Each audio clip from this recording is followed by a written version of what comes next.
नाजरीन आदाब, आप देख रहे हैं INN चैनल। मैं हूं शेख अहमद अली। आज की ख़ास बात में हम देखेंगे कई अहम कौमी और बैनुल अक़वामी ख़बरें।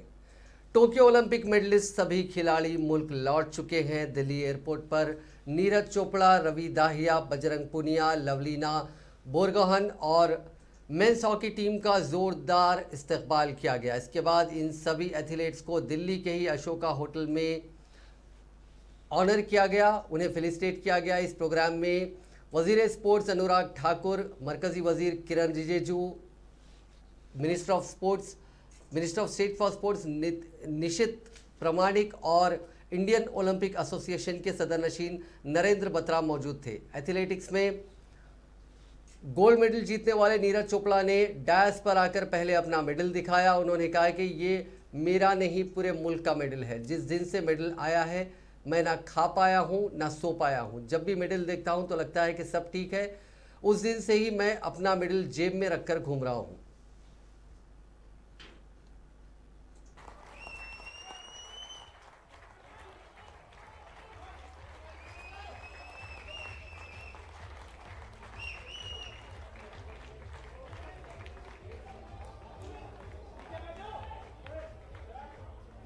सबसे पहले वो सभी को नमस्ते और आप सभी को बहुत बहुत धन्यवाद कि आपने बहुत सपोर्ट किया। और मैं सबसे पहले तो ये दिखाना चाहूंगा गोल्ड मेडल ये मेरा नहीं पूरे इंडिया का है। और मैं उस दिन से ही अपनी जेब में लेके घूम रहा हूँ मेडल को।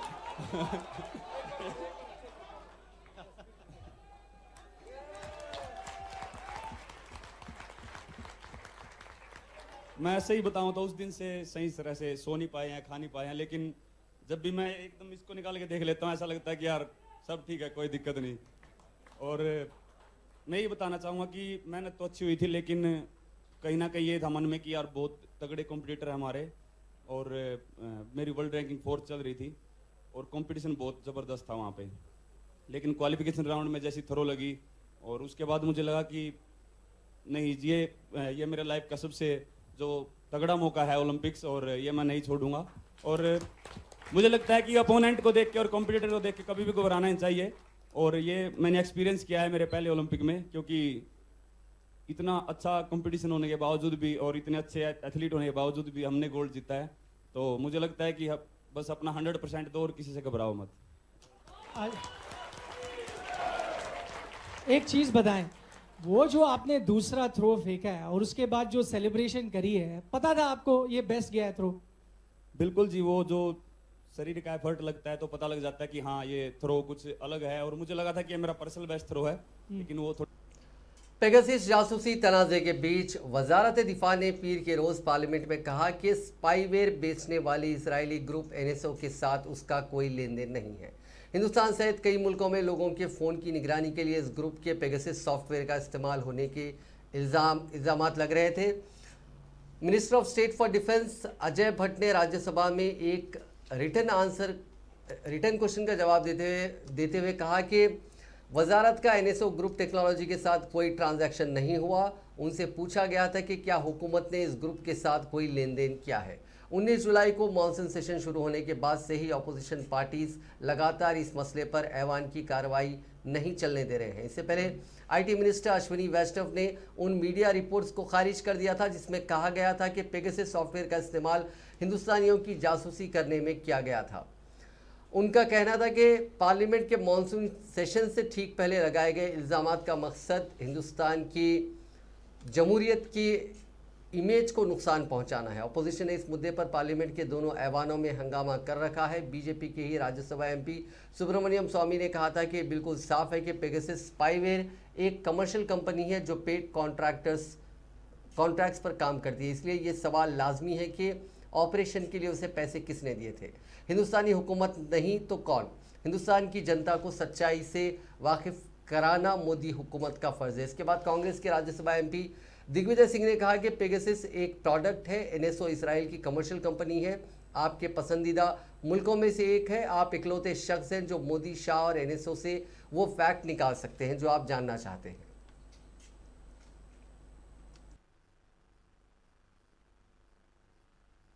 The bill be passed. The question is that the bill be passed. 21 दिन से जारी मानसून सेशन में हंगामे और मुखालिफत के बीच पहली बार मरकजी हुकूमत को अपोजिशन का सपोर्ट मिला है। लोकसभा में पीर के रोज़ पार्लियामेंट अमेंडमेंट के लिए 127 अमेंडमेंट बिल पेश किया गया। अपोजिशन पार्टीज ने कहा है कि वो इस बिल को लेकर हुकूमत के साथ हैं। दरअसल इस अमेंडमेंट के लोकसभा और राज्यसभा में पास होने के बाद रियासतों को ये अख्तियार मिल जाएगा कि वो ओबीसी की लिस्ट में अपनी मर्जी से कास्ट को इंक्लूड कर सकेंगे। खास बात यह है कि 21 दिन से ऐवान में पेगासस, किसानों जैसे मुद्दों पर हंगामा कर रहे अपोजिशन ने भी इस बिल को लेकर हुकूमत का साथ दिया है। लोकसभा के बाद राज्यसभा में बिल पास होने के बाद इसे सदर जमहूरिया से मंजूरी मिलना बाकी है। इसके बाद ये कानून बन जाएगा। इसके बाद कर्नाटक में लिंगायत, गुजरात में पटेल, हरियाणा में जाट और महाराष्ट्र में मराठा रिजर्वेशन का रास्ता साफ हो जाएगा। लोकसभा में 3 बिल पास हुए हैं, जिसमें limited liability partnership bill 2021, deposit insurance and credit guarantee cooperation amendment bill 2021 और constitution schedule tribals order amendment bill 2021 पास हुए हैं। वहीं राज्यसभा में ट्रिब्यूनल रिफॉर्म बिल 2021 पास हुआ। बीते 3 हफ्ते में लोकसभा और राज्यसभा की कार्रवाई काफ़ी हंगामेदार रही। चौथे हफ्ते के पहले दिन भी शोर शराबे का सिलसिला जारी रहा। अपोजिशन पार्टीज जासूसी के तनाज़े, 3 नए ज़रई क़वानीन और महंगाई के मुद्दे पर हंगामा कर रहे हैं।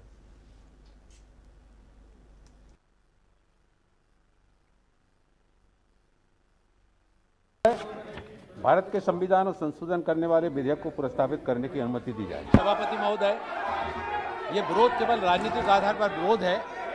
इनके जो शासित राज्य हैं, उन राज्यों के मुख्यमंत्रियों के द्वारा भी लगातार इसको बिल्कुल लाए जाने की मांग की जा रही है।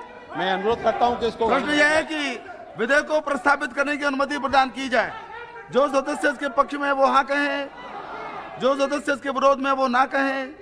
मेरे विचार में निर्णय हाँ वालों के पक्ष में हुआ, हाँ वालों के पक्ष में हुआ। माननीय मंत्री जी विधेयक को प्रस्तावित करें। सभापति अपोजिशन पार्टियों ने पीर के रोज ओबीसी बिल में आईनी तरमीम की हिमायत करने का फैसला किया, जिसे लोकसभा में पेश किया जाना है। 15 अपोजिशन पार्टियों ने राज्यसभा में अपोजिशन के लीडर मल्लिकार्जुन खड़गे के दफ्तर में मीटिंग की, जहां यह फैसला लिया गया। मीटिंग के बाद खड़गे ने कहा कि अपोजिशन पार्टियों ने फैसला किया है कि वो आज पार्लियामेंट में पेश किए जा रहे 127th अमेंडमेंट बिल की हिमायत करेंगे। काबिल जिक्र है कि मरकजी समाजी इंसाफ और हुकूक के वजीर डॉक्टर वीरेंद्र कुमार ने पीर को लोकसभा में ये बिल पेश किया।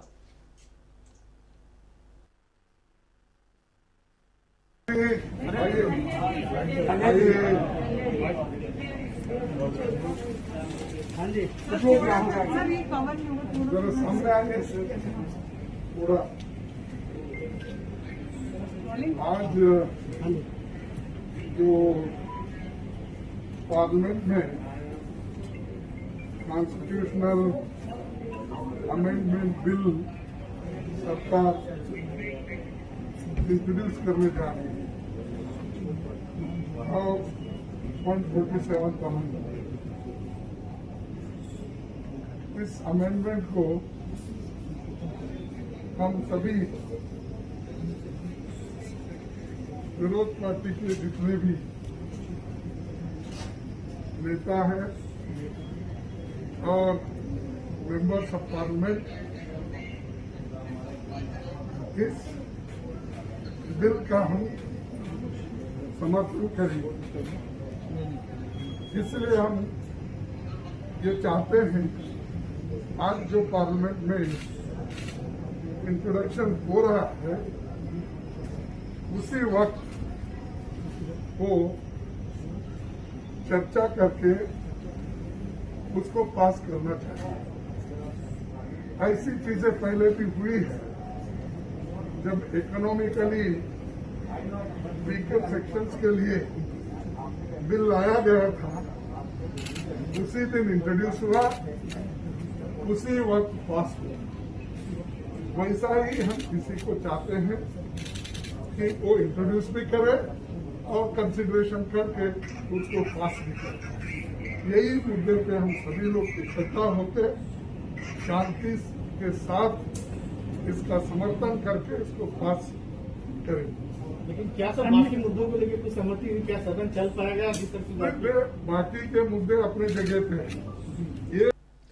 मरकजी हुकूमत ने प्रधानमंत्री किसान सम्मान निधि योजना के तहत 9वीं किस्त जारी की है। वज़ीर आज़म नरेंद्र मोदी ने वीडियो कॉन्फ्रेंसिंग के जरिए किसानों के खाते में 2000 रुपये की किस्त जमा की है। प्रोग्राम में वीडियो कॉन्फ्रेंसिंग के जरिए मरकजी वज़ीर ज़राअत नरेंद्र सिंह तोमर भी शामिल हुए। वज़ीर आज़म किसान सम्मान निधि योजना के तहत 9 करोड़ 75 लाख रुपए से ज़्यादा किसानों के खाते में, माफ़ कीजिएगा, 9 करोड़ 75 लाख किसानों के खाते में 19,508 करोड़ रुपए ट्रांसफ़र किए गए। इस दौरान वज़ीर आज़म नरेंद्र मोदी ने किसानों को मुखातिब करते हुए उन बेनिफिशरीज से बातचीत भी की।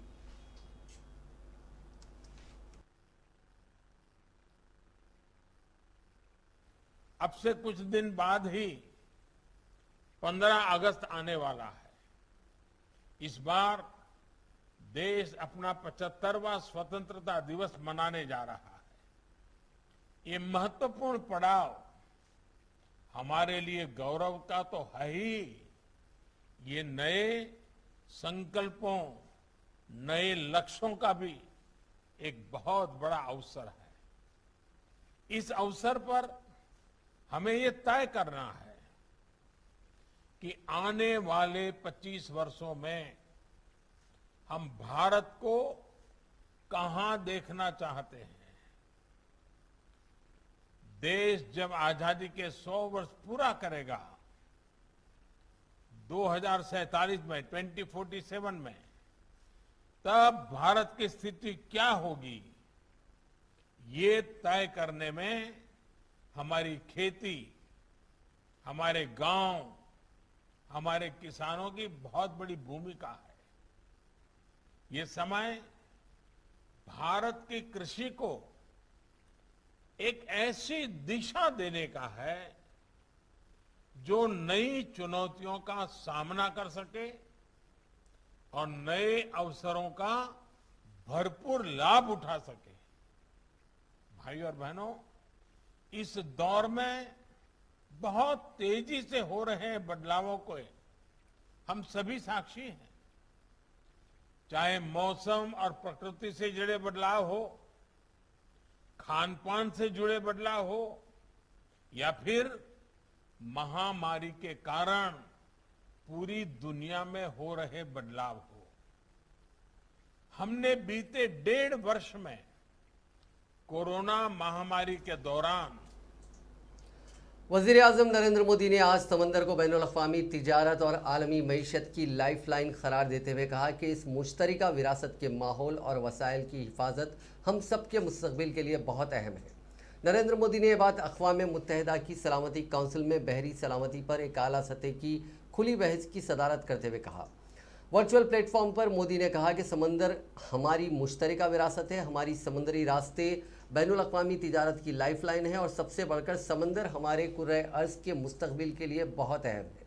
वज़ीर आज़म ने आलमी बरादरी के साथ मेरीटाइम सिक्योरिटी के 5 बुनियादी उसूल शेयर किए। उन्होंने कहा कि बैनुल-अक़वामी बरादरी समंदरी तिजारत की राह में हायल तमाम कानूनी रुकावटों को दूर करे, क्योंकि हम सब की खुशहाली का इन्हिसार समंदरी तिजारत की रफ्तार पर है। इसमें रुकावटें पूरी आलमी मईशत के लिए एक चैलेंज हो सकती है।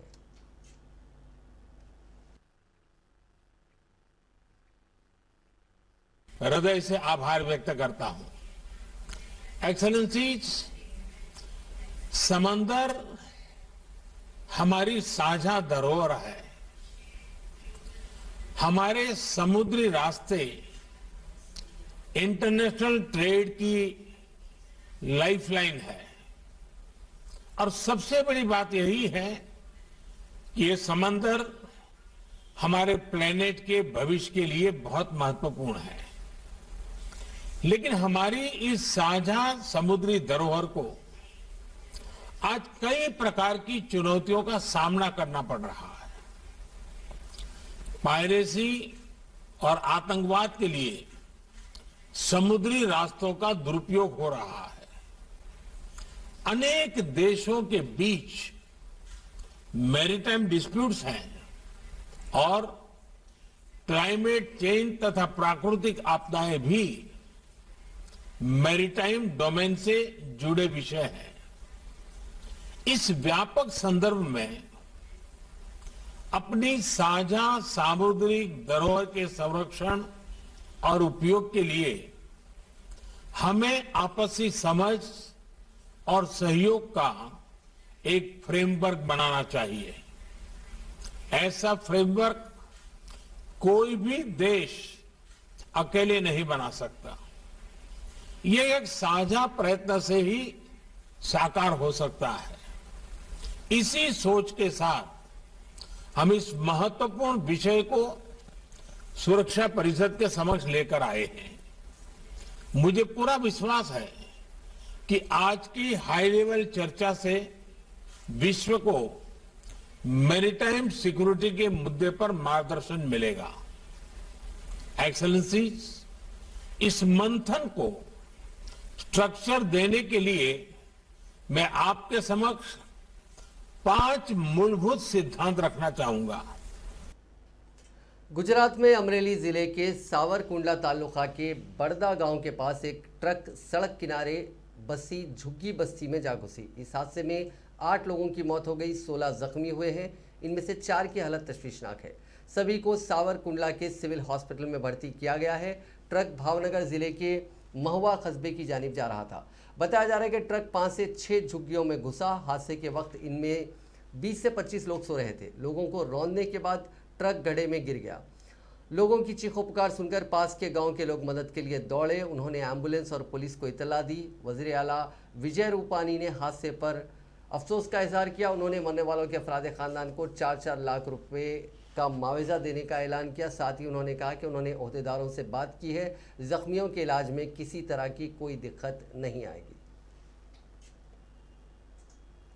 15 अगस्त के चलते पूरे बॉर्डर बेल्ट इलाके में दहशतगर्द सरगर्मियां तेज हो गई हैं। पंजाब के लोपोके में जहां ड्रोन से हथियार, ग्रेनेड व एक टिफिन बम फेंका गया था, वहीं कुछ दिन पहले जम्मू में भी कुछ हथियार बरामद हुए थे।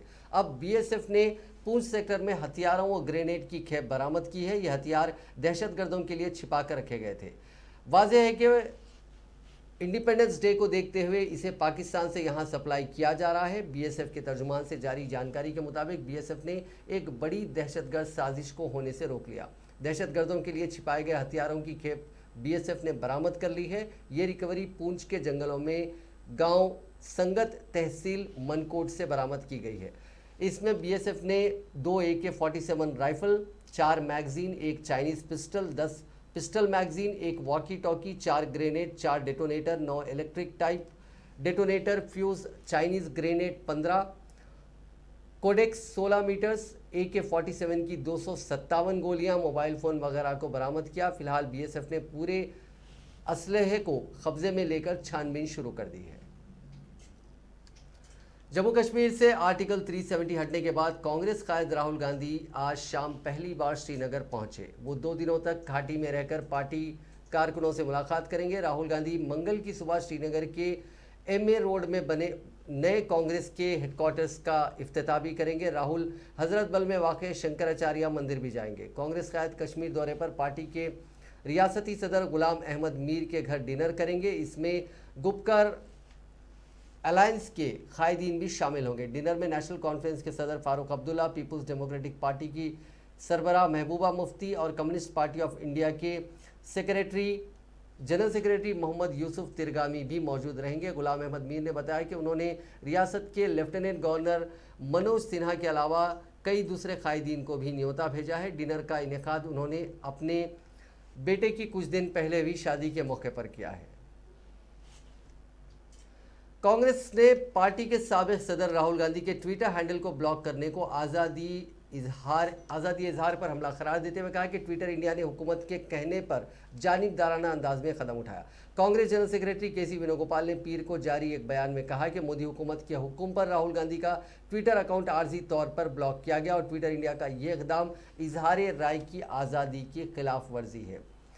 आपको बता दें कि NSUI ने इस दरमियान यूथ कांग्रेस ने आज दिल्ली में राहुल गांधी के ट्विटर हैंडल को ब्लॉक करने के खिलाफ एहतजाज किया और हुकूमत के खिलाफ नारे लगाए। एहतजाज की क़यादत करते हुए यूथ कांग्रेस के सदर श्रीनिवास BV ने ट्विटर इंडिया को बताया कि वो मोदी हुकूमत से नहीं डरते। NSUI यानी Indian national students union of India ने भी राहुल गांधी का ट्विटर हैंडल ब्लॉक किए जाने के खिलाफ सड़क पर उतरकर मुजाहरा किया और एनएसयूआई के सदर दफ्तर से शास्त्री भवन तक एहतजाजी मार्च निकाला। कांग्रेस जनरल सेक्रेटरी प्रियंका गांधी ने आज एक बार फिर सोशल मीडिया के जरिए उत्तर प्रदेश की योगी हुकूमत को तनकीद का निशाना बनाया। कानपुर देहात में फसल बर्बादी के बाद परेशान किसान की खुदकुशी की रिपोर्ट के मद्देनजर प्रियंका गांधी ने पीर के रोज एक ट्वीट किया जिसमें उन्होंने लिखा कि किसान इस मुल्क की रूह हैं। उत्तर प्रदेश हुकूमत पूरे सफ़े पर मबनी इश्तिहारात शाये करके किसानों की बदहाली को छिपा नहीं सकती। बताइए आपने क्या किया। इस ट्वीट में प्रियंका गांधी ने 5 नुकात पर मबनी सवाल योगी हुकूमत के सामने रखे। उन्होंने पूछा कि बताइए आपने क्या किया, आवारा मवेशियों को लेकर, फसल नुकसान के मुआवजे पर, गन्ने की कीमत की अदायगी पर, सियाह ज़रई क़वानीन पर, महंगाई और बिजली की कीमत को लेकर। वाज़ेह रहे कि प्रियंका गांधी उत्तर प्रदेश असेंबली इंतखाबात के पेश नज़र लगातार रियासत का दौरा कर रही हैं और सोशल मीडिया के ज़रिए योगी हुकूमत की नाकामियों को लोगों के सामने रख रही हैं। असम के वज़ीर आला हिमंत बिस्वा शर्मा ने पीर के रोज़ वज़ीर आज़म नरेंद्र मोदी से दिल्ली में मुलाकात की। इस दौरान दोनों ने असम मिजोरम सरहद तनाज़े पर बातचीत की। शर्मा इस मुद्दे पर असम बीजेपी के एमपीज़ के साथ वज़ीर दाखिला अमित शाह से भी मुलाकात कर सकते हैं। वो हफ्ते के रोज़ से दिल्ली में है, लेकिन कुछ वजूहात की वजह से अब तक उनकी अमित शाह से मुलाकात नहीं हो पाई। इससे पहले दोनों रियासतों के जॉइंट स्टेटमेंट जारी हुए थे जिसमें उन इलाकों में अमन कायम करने पर सहमति जताई गई थी। मरकजी हुकूमत ने रियासतों को बातचीत के जरिए तनाज़ा सुलझाने की सलाह दी थी। स्टेटमेंट में दोनों रियासतों ने कहा था कि वो मुतनाज़ा इलाकों में सेंट्रल फोर्सेस के पेट्रोलिंग करने पर सहमत है। असम की एक और party all India democratic frontier UDF के सरबराह बदरुद्दीन अजमल भी इस वक्त दिल्ली में हैं। वो धुबरी सीट से लोकसभा के एमपी हैं। अजमल का कहना है कि पड़ोसी रियासत आसाम की ज़मीन पर कब्जा कर रहे हैं। इसमें मिजोरम के अलावा दूसरी रियासतें भी शामिल हैं। वो इस मुद्दे पर अमित शाह से मुलाकात करना चाहते हैं। सुप्रीम कोर्ट ने ई कॉमर्स शोबे की मारूफ कंपनियों अमेजॉन और फ्लिपकार्ट को बड़ा धचका देते हुए उनके कंपटीशन कमीशन ऑफ इंडिया की जांच में मुदाखलत से इनकार कर दिया। मुसावकती कानून की खिलाफवर्जी के लिए दोनों कंपनियों के खिलाफ सीसीआई की जांच चल रही है। Chief justice NV Ramana, justice Vineet Saran और जस्टिस सूर्यकांत की डिवीजन बेंच ने इस मामले में कर्नाटक हाईकोर्ट के फैसले में मुदाखलत करने से इनकार कर दिया। ताहम अदालत दोनों कंपनियों को जांच में शामिल होने के लिए 4 हफ्ते का वक्त दिया। दोनों कंपनियों ने हाईकोर्ट के फैसले के खिलाफ सुप्रीम कोर्ट से रुजू किया था। हाईकोर्ट ने गैर मुसाबकती कारोबार के लिए दोनों कंपनियों के खिलाफ सीसीआई की जानिब से शुरू की गई इब्तदाई तफ्तीश में मुदाखलत से इनकार किया था। जस्टिस रमन ने समाअत के दौरान कहा कि हमें हाई कोर्ट के हुक्म में मुदाखलत की कोई वजह नज़र नहीं आती। इस बात को जहन में रखते हुए कि जांच में शामिल होने का वक्त आज यानी 9 अगस्त को ख़त्म हो रहा है, हम 4 हफ्तों की तौसी कर रहे हैं। अब बात कोरोना वायरस की। दुनिया में कोरोना के केसेस लगातार बढ़ रहे हैं और आज रात 9 बजे तक इन केसेस की मजमूई तादाद 20,36,40,256 हो गई है। इस वबा से अब तक 43,11,740 अफराद अपनी जान गंवा चुके हैं। दुनिया भर में अब भी 1,63,73,669 अफराद का इलाज चल रहा है। अमेरिका में कोरोना वबा एक बार तेज़ी से लोगों को मुतासिर कर रही है। मुल्क में कई जगह अस्पतालों में इमरजेंसी हालात हैं। टेक्सास रियासत की दारुल हुकूमत ऑस्टिन में हालात बेहद तशवीशनाक हैं। यहाँ आईसीयू में सिर्फ 6 बेड खाली हैं, जबकि शहर की आबादी 24 लाख है। रियासत के वजारत सेहत के डेटा के मुताबिक अस्पतालों में 313 वेंटिलेटर हैं और जो पब्लिक हेल्थ सिस्टम है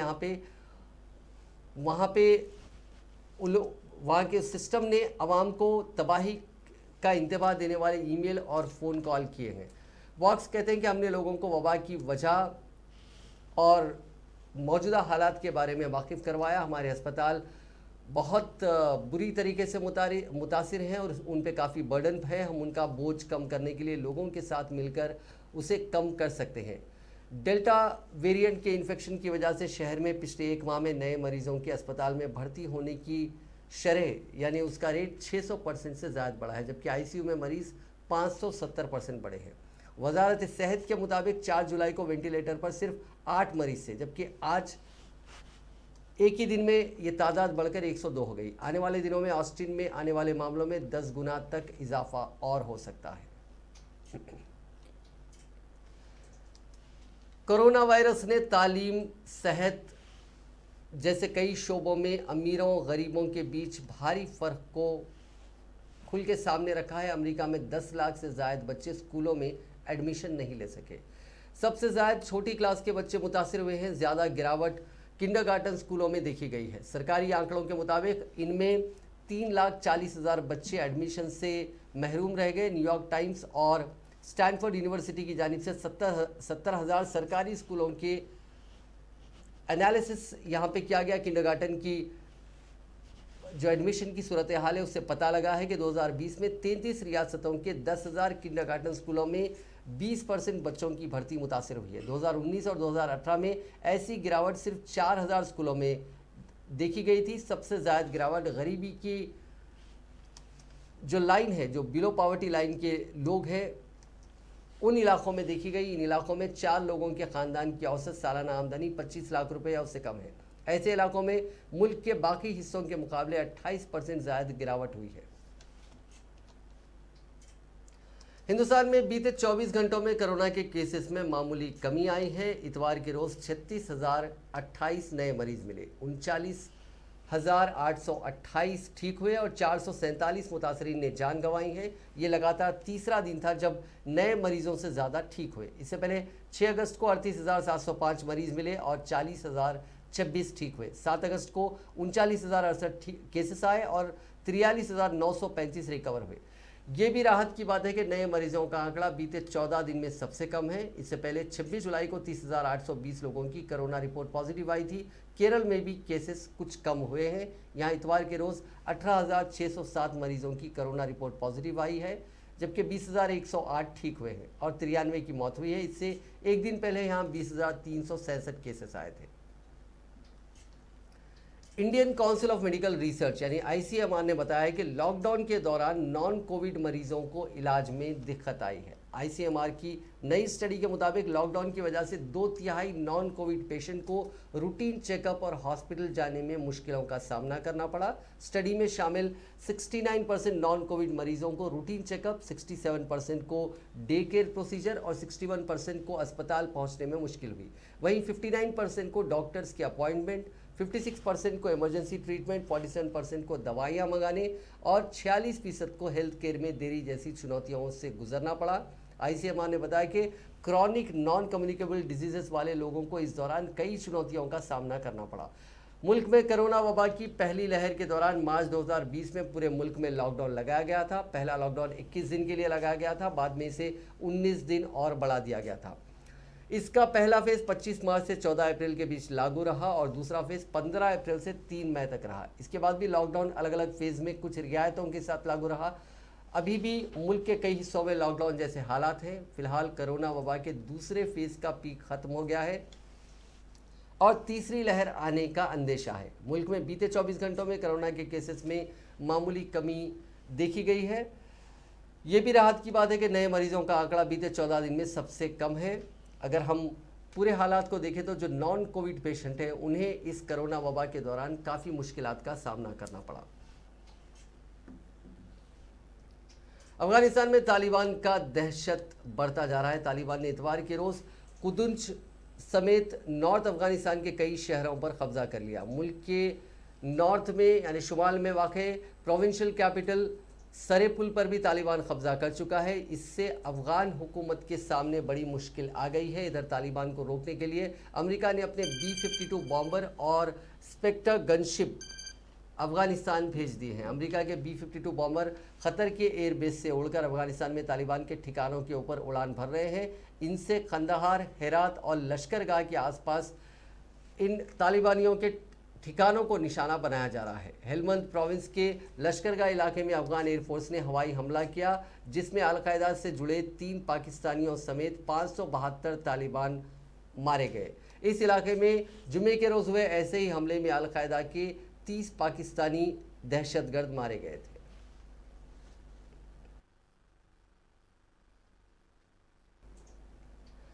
नाजरीन, आज की खास बात में बस इतना ही। आपसे कल मुलाकात होगी नई खबरों के साथ, नए एनालिसिस के साथ। फिलहाल दीजिए इजाज़त। खुदा हाफ़िज़।